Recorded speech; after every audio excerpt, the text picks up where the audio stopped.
Welcome, everyone. Let's dive into this strategic breakdown on optimizing enterprise AI. The essence here is really about how we can match the right model to the right task, you know? Absolutely. It's like aligning the perfect tool with the job at hand, right? Exactly. And the framework lays out a taxonomy that goes beyond just calling everything a large language model. There's a clear categorization into small language models, large language models, and frontier models. Right. So while LLMs have become this catch-all phrase, what's really interesting is that they're emphasizing a tiered approach, aren't they? Precisely, yep. It's like they're saying, don't just get a monolithic model, get the one that fits your task. For instance, SLMs, or small language models, are the efficiency specialists designed for focused tasks where you need low latency and speed. Yeah. And that then ties into cost efficiency, correct? Lower parameter models mean lower computational overhead and more sustainable ROI, especially for those high-frequency, repetitive tasks. Exactly. And they highlight that with SLMs, you're not sacrificing accuracy for speed. Take, for instance, the insurance claims example. A 3 billion parameter SLM can categorize thousands of claims much faster than, say, a 70 billion parameter generalist would, even with similar accuracy. Right. That definitely makes sense. But what about LLMs then? They seem to be the go-to for broader, more nuanced interactions. Oh yeah, absolutely. LLMs are built for handling high variability human input. They shine when you have to synthesize multiple data sources and cater to edge cases. Think of complex customer support scenarios where billing queries, technical logs, and ticket histories all need to be processed simultaneously. Yep, that's a real challenge. It's interesting though. Some might argue that a well-tuned SLM could handle even those complex scenarios if appropriately designed. What do you think? That's a good point. But here's my take. While SLMs are fantastic for specialized tasks, they lack the generalized reasoning that LLMs bring to the table. It's like comparing a specialist craftsman to a versatile handyman. Each has their domain. I see your point, but isn't there sometimes an overlap? Yeah, I get that.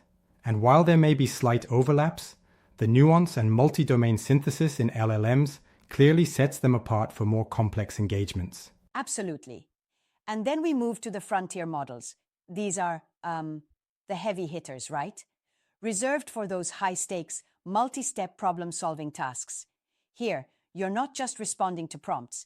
You're initiating agentic workflows, executing API calls, and dynamically adjusting actions based on real-time feedback. That's pretty advanced stuff, right?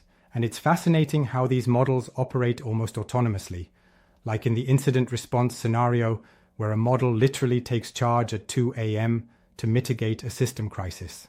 Yeah, exactly. It's like having a smart co-pilot that executes a whole remediation plan.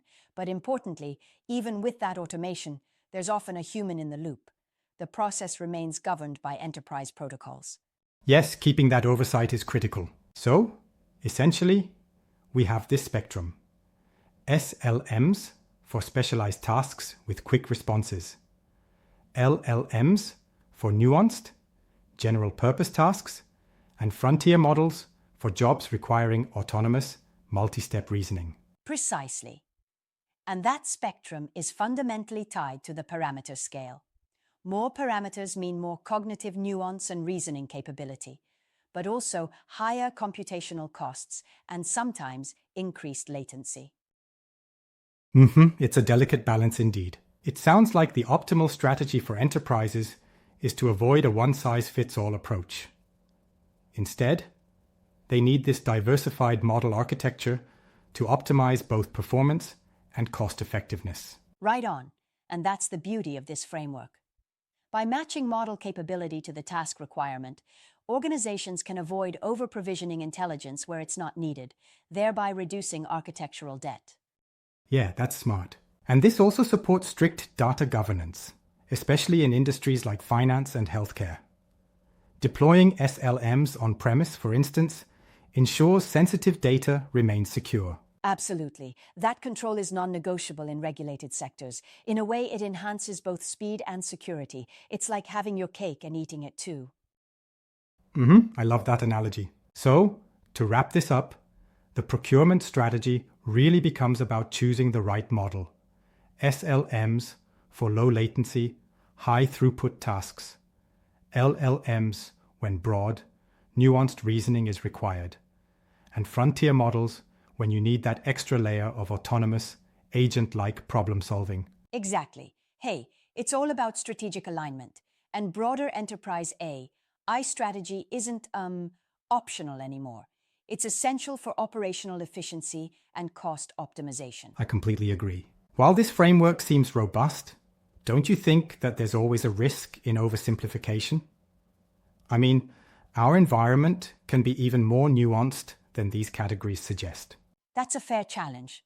There's always nuance, but this model taxonomy gives a strong foundation. It's like having a blueprint that you can then tweak based on real-world complexities. True, a blueprint helps maintain clarity as technology evolves. And speaking of evolution, it's exciting to see how these models will further advance as the computational power grows and our understanding deepens. Absolutely. The framework isn't static.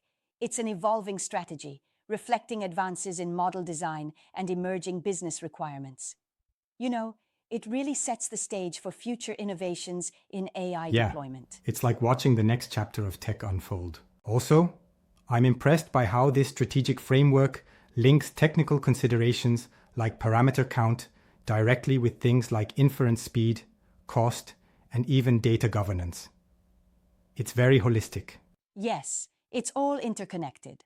The more parameters a model has, the more complex its reasoning, but that brings challenges of latency and cost. So, strategically, you need a balanced stack, a true marriage of technical capability and business value. Efficiency meets intelligence. Well, it sounds like we've got a clear roadmap for enterprise AI deployment. Diversification in model design is no longer a luxury, it's a necessity. Absolutely. And by aligning each model type with its corresponding task, specialist with SLMs, generalist with LLMs, and high stakes with frontier models, enterprises can optimize performance and secure their technology investments. For sure, that's strategic thinking at its best. And that's a wrap.